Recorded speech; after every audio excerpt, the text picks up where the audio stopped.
आपल्यासोबत पंढरपूर मंगळवेढाचे नूतन आमदार समाधानदादा अवताडे आहेत। दादा, पंढरपूर मंगळवेढ्याच्या जनतेनं दुसऱ्यांदा संधी दिली, काय सांगाल? नक्कीच पंढरपूर मंगळवेढा मतदारसंघातील च्या सर्व मायबाप जनतेने या ठिकाणी दुसऱ्यांदा काम करण्याची संधी दिली। नक्कीच विकासाच्या कामावर या ठिकाणी सर्व जनतेने विकासाच्या दृष्टीने बघितलं।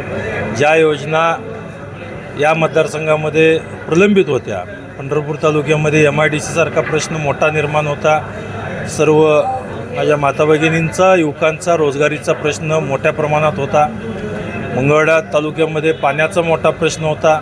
या सर्व योजना प्रकल्प या ठिकाणी चांगल्या पद्धतीनं राबवून या ठिकाणी या मतदारसंघातील जनतेला, युवकांना, शेतकऱ्यांना, सर्व नागरिकांना न्याय देण्याचं काम येणाऱ्या 5 वर्षामध्ये मी 100% करीन।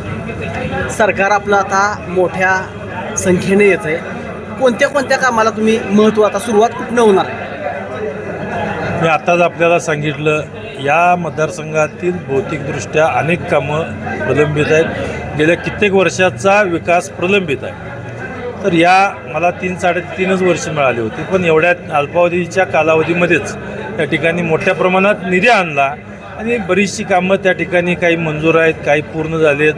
आज या मतदारसंघात आरोग्याच्या दृष्टीनं खूप मोठा प्रश्न हाही निर्माण झालेला होता। या मतदारसंघामध्ये मोठमोठे हॉस्पिटल निर्माण करणे, रस्ते करणे, पाण्याचा प्रश्न आहे, रोजगारीचा प्रश्न आहे, हे सर्व प्रश्न या निमित्ताने मी 100% सोडले। विरोधकांना जास्त मतं पडलीत गेल्या वेळेस, पोटनिवडणुकीपेक्षा पण जास्त पडलेत, म्हणजे का लोक का नाराज आहेत एवढ्या मोठ्या संख्येनं? काय म्हणजे काय आपलं चूक? राजकारण म्हणलं एक पार्टी इकडं का दुसरी पार्टी इकडं, हा गेल्या कित्येक वर्षाचा दोन्ही तालुक्यांमध्ये या ठिकाणी हा जो प्रभाव आहे, हा प्रभाव या ठिकाणी दिसून येतो। आणि नक्की या निमित्तानं खऱ्या अर्थाने म्हणजे विरोधकावर जर बोलायचं म्हटलं तर विरोधकांनी टीका टिप्पणीवरच त्या ठिकाणी जी भूमिका ठेवली, टीका करतच बसले लोक, त्यांना ती टीका टिप्पणी गमती जमती म्हणून ऐकत गेले आणि तुम्हाला मीडियांना पण या ठिकाणी TRP मिळते म्हणून टीका टिप्पणीच दाखवत गेले।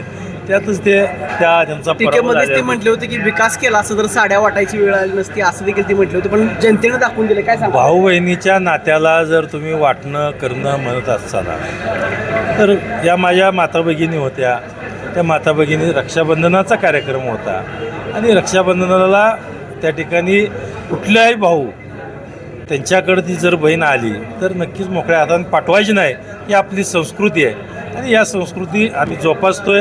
त्या ठिकाणी विरोधकांनी त्याचे काही वावड्या उठवत असेल तर त्यांचा प्रश्न। तुतारी कुठं तर पत्त्यावर पडली, आपल्या तुतारीला जेवढी मतं पडली तेवढ्यानंच आपला विजय झालाय, तुतारी नसती तर काय झालं असं चित्र? प्रत्येक पक्षाची वेगवेगळी मतं असतात। उलटं मतदान झाल्यानंतर आमच्या असं लक्षात आलं की आमच्याच बाजूची जास्त मतं तिकडे गेलेली अशी दिसली गेली, उलट तोटा झाला आम्हाला।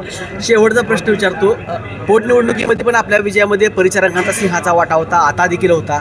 त्यांनी स्पष्ट सांगितलं होतं की माझी काय अपेक्षा नाही, मी आपलं गेल्या वेळेस सारखं पाठिंबा दिला।